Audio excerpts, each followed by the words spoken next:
I, 44-year-old female, divorced my ex-husband, 47-year-old male, 2 years ago and have been dating my boyfriend, 45-year-old male, since no cheating.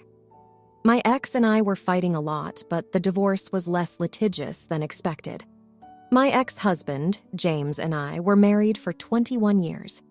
In the state of Massachusetts, I, as his ex-spouse, was able to stay on his group health insurance. In addition, the judge ordered that since I stayed home to raise our 4 kids, 21-year-old male, 19-year-old female, 18-year-old male, 16-year-old male, I get alimony for life, or until I, only I, not my ex, remarried. In terms of health insurance, I'd lose it if either James or I remarried. However, James has been very open about the fact that he hates the idea of marriage or marrying again even more than he hates me still being covered under his health insurance policy. His exact words were, "Well, luckily for you, it's not emotionally or financially cost-effective for me to marry just to get you off my health insurance." For the entire length of our marriage, part of the reason I didn't work is because my ex is a doctor, and after doing calculations, we realized I'd never make enough to even get close to covering the childcare costs for 4 kids. I checked and saw that if I had continued my administrative job, I'd be making $17 an hour today. I have no chance of making even that now. My boyfriend and I are very much in love. In many ways, I wish I'd met him first. He's empathetic, and unlike my ex, he values work-life balance instead of running between a private practice and the psych ward at a county hospital to work 24/7. However, my boyfriend and I don't live together, and besides small presents to each other, we pay for ourselves. Things were good, but my boyfriend changed after I had a pregnancy scare. He said that if I get pregnant again, he wants us to be living under one roof and not like 2 divorced parents. So he proposed. I was upset but had to turn it down because, love aside, this was my health insurance and only source of income on the line. I didn't understand why my boyfriend was so upset and didn't understand. He is a case manager at a nonprofit, and we'd be living on half the income I'm currently living on if we take out child support, and that is bound to create tension on both sides. Am I the idiot? Just want to add, we cannot move in together either. As the archaic family court laws would see that and assume that my boyfriend and I would be sharing finances, or I would be supported by my boyfriend by the fact of us moving in together. If I could move in together with him and not lose my benefits, we'd be doing so. Now, here are the comments. Comment 1. You're the idiot. Either this is a troll trying to vilify Massachusetts women getting alimony, in which case, well done, or you're simply so out of touch with the world that you no longer have a sense of human decency. SAP, stay-at-home parent, is a legitimate job for families, and sure, you're entitled to time and compensation to get back on your feet after divorce, but planning to spend the rest of your life draining your ex-husband is entitled and gross. Have some dignity. Use the alimony to give yourself a cushion to build your independence so you're able to build new relationships without restrictions. Comment 2. You're the idiot. I felt greasy reading your post. I'm not sure what you do all day since all of your children are grown, yet you reference not working since you can't afford childcare for the 4 kids. Sounds like you're avoiding getting a job and milking your ex-husband for what he's worth at the expense of starting a new life with your boyfriend, who you claim treats you better than your ex. You also complained about how your ex worked 24/7, yet that lifestyle afforded your alimony and your children's upbringing. Just flat out greasy. Comment 3. I'm not trying to be a prick with this question, but what do you do all day? What are your future plans for when the kids are out of the house? There's just way too much instability for my liking in this situation. My anxiety to rely on an unsustainable income would be through the roof, but you are not me. However, I would look for work for yourself, or else the burden would fall on your children to take care of you if something happens to your ex. Do you want that? Now, for the next story. I got my high school hookup Lily pregnant when we were both 17. I'm 18 now. She told me she was on the pill and, like the stupid teen I am, I didn't use a condom. I don't know if she lied about being on the pill or if her pregnancy was the 0.01%, but a month and a half later, Lily and her parents showed up on my doorstep.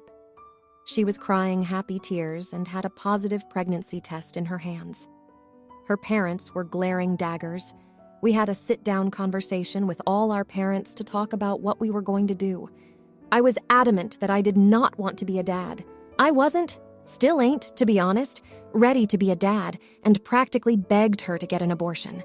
My parents even offered to pay for it, with the expectation that I would pay them back in the future, but Lily refused to end the pregnancy. I said that was fine, but I wouldn't be attending the birth or signing any papers. If she wants a baby, that's fine, but I don't. Since Lily gave birth, she's continually asked me for money and to watch the baby. I have refused each time because I never asked to be a dad, and that baby is not my responsibility.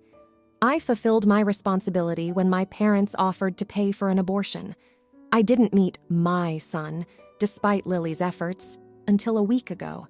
Anyway, I've been accepted into an out-of-state college and will be moving to my new city very soon. I held a garage sale to get rid of my old junk, with my parents' permission, and made a social media post about it. I guess one of Lily's friends was still following me and told her because Lily showed up at the garage sale with the baby and called me every name in the book because I was abandoning her and the baby by moving away for college. I tried to explain, for what has to be the millionth time, that I don't want to be a dad. She just kept yelling, and eventually my parents asked her to leave the property and threatened to call the cops for trespassing. She then left.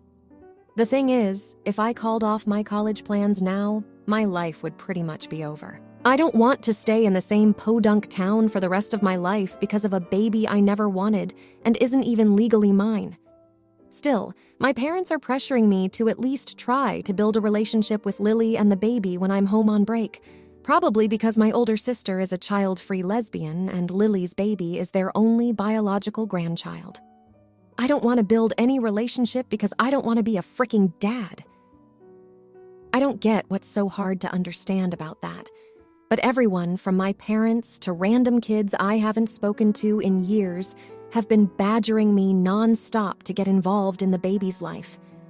Am I the idiot? Edit. All right, y'all can stop telling me that I don't know how the law works. Clearly, I've got the message.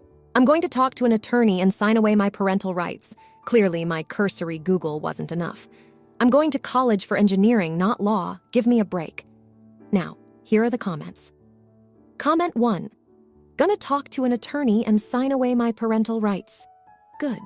The attorney can explain to you that signing away paternal rights doesn't absolve you of paternal responsibility. You will still be obligated to pay child support if she ever pursues it. You can sign away your rights to a relationship with the child, but you cannot sign away your financial responsibility. Next time, use protection. Comment 2. Unless DNA says otherwise, OP should stop using quotes around my. Probably needs to stop saying not legally mine until such time as an attorney confirms it. OP has every right to opt out of involvement in the child's life. Financially, however, why wouldn't the baby mama expect $$ for support? Comment 3. LM4! I'm sorry, but you sound naive as frick. Literally not how it works. You can't just discard the baby like a pet or item of clothing. Until someone adopts or DNA test proves otherwise, you're on the hook. Now, for the next story. My boyfriend is 58 years old and I am 55. We have been together for 18 months. We took our first weekend getaway to Tahoe. It was his idea and he made it clear that he wanted to gamble. I made it clear that I wouldn't be gambling as it's not something I've ever been interested in. However, I am happy to watch him, enjoy the environment, and people watch. He seemed fine with this. The first night was fun. He played poker while I watched and learned a lot. We went to a lovely dinner, had nice food and drinks, and he gambled for the rest of the night while I contently observed. The next day, we did the same, but he constantly told me to play something. Every table or machine we passed, he suggested I try it. I declined, telling him, "I'm good, it's not my interest." I encouraged him to do and play whatever he wants. Ugh, this just went on and on. He took me into the high roller slots area and told me to sit down at a machine. He then put in a $100 bill and said, "Play this, I'll be over there," and walked away to another slot. I started playing, and I immediately started winning. I just kept playing, and he noticed and came back over. He was so excited. I was now up to $10,000 in winnings. He was going crazy with excitement, and I was just laughing. It seemed really weird, but it was fun to see him so happy. I played for about 35 minutes, and it went up to $15,000. I said, "I'm done," and cashed out. We went to the cashier with my ticket, and she gave me $15,000. It was crazy. All I could think was easy come, easy go, and why people have gambling issues. I immediately gave him his $100 back. He said, "What the asterisk is this?" I said, "It's the money you put into the machine." He said, "Oh, hell no, you owe me $7,000. I asked, "How do you figure that?" Of course, he went on and on about how if he didn't put me in that seat and give me the $100, I would have never won anything. All I could say was, "Yeah, but that was also a gamble on your end. I could have just lost your $100. So we aren't together anymore, and I kept all of my winnings. Am I the idiot for not giving him half of my winnings? Thanks. FYI, I've never asked anyone else their opinion on this matter. Now, here are the comments. Comment 1. As a for-profit poker player who is around casinos a lot, if you back someone else in a game, it's standard that you would split any winnings 50-50ths. You pulled the lever, but he put up the money and took all of the risk. If you only give him the $100 back, you're free-rolling him, meaning he had nothing to gain and could only lose. That being said, any slots win above $1,200, threshold may vary, is going to result in a W-2G tax form, and you'll absolutely need to pay taxes on it. The IRS is sent a copy of the form, so don't try to dodge it. So his share should be 50% of the net profit after you set aside a percentage of the total for taxes, percentage based on your tax bracket. I realize you're not a gambler and wouldn't have known this, but it's also common sense morally, especially if you're in a relationship. Sounds like you let greed take hold. Comment 2. I definitely would have split it because that's honestly the right thing to do. But that would be split after taxes. See, when you win anything over $500, let alone $15,000, you get taxed on it. Before even the clerk gives you that much, you would need to show a few forms of IDs, fill out tax forms, and all that. You can't just go to the counter and get $15,000 just like that. Comment 3. You're the idiot, but it seems to be due to ignorance instead of malice. As others have said, normally if someone is giving you money to gamble and encourages you to use the machine that jackpots, you split the money. You didn't want to play at all, so just be happy with the $7,500 that you got for free. Now for the next story. My wife is 34 weeks pregnant, and throughout this whole pregnancy, her two consistent cravings are fresh mango and strawberries. I make sure to keep them stocked in the fridge at all times because I know she will 100% get up in the middle of the night and go straight to the fridge looking for these items. The amount of joy she gets from these two pleasures is insane. She generally is good-natured anyhow, but seeing that I stock the fridge with these two snacks and showing how much I care makes her love me even more. Her words. My sister, 46, asked to stay with us for a few weeks because she and her husband are on the rocks and she had nowhere else to go. I asked my wife about it, and she said that was fine as long as they were gone by the time she had the baby, which I agree with. I told my sister, and she said she would make sure to be gone before then. We weren't even charging her rent or anything. The only stipulation I had was that they buy all their own food because my wife and I tend to eat rather healthy, and it gets expensive quick, so we can't be cooking meals together. She agreed to the terms. It didn't even take 3 days for my sister and my niece, 12, to eat every single bit of fruit that I had stocked in the fridge for my wife. The first time around, I told them to simply not touch the fruit. My sister apologized, and that was the end of it. However, a few more days go by, and I notice again that the fruit is gone. I asked my sister about it, and she said it must have been my niece and that she would speak to her. But yesterday, I came home after an appointment with my wife, ultrasound, and there's my sister dipping the strawberries into a case of sugar and eating them while scrolling her phone. My wife immediately looks defeated and says, "I'm just going to go lay down." She looked extremely hurt. My sister says I only had 2 and tries defending her actions, and I tell her at this point that she needs to leave. She starts scolding me. "You're really kicking me and your niece out over fruit? Are you serious?" So I said yes and told her she had an hour to get her stuff and leave. I'm being told by several people that I overreacted, that my sister needed me during her hard time, and I just proved that family means nothing over food. Am I the idiot? For context, she gets food stamps, so she has EBT to get her own fruit if she so chose. She just never did. Now, here are the comments. Comment 1. Not the idiot. You're not kicking her out over fruit. You're kicking her out over the fact that she has no respect for you, your wife, or your very reasonable and clearly stated boundaries. There are few things I hate more than when people try to trivialize your reasonable boundaries with comments like that. It's not about the fruit. It's about the fact that you set one single boundary and they willfully and repeatedly disrespected, disregarded, and violated said boundary. Comment 2.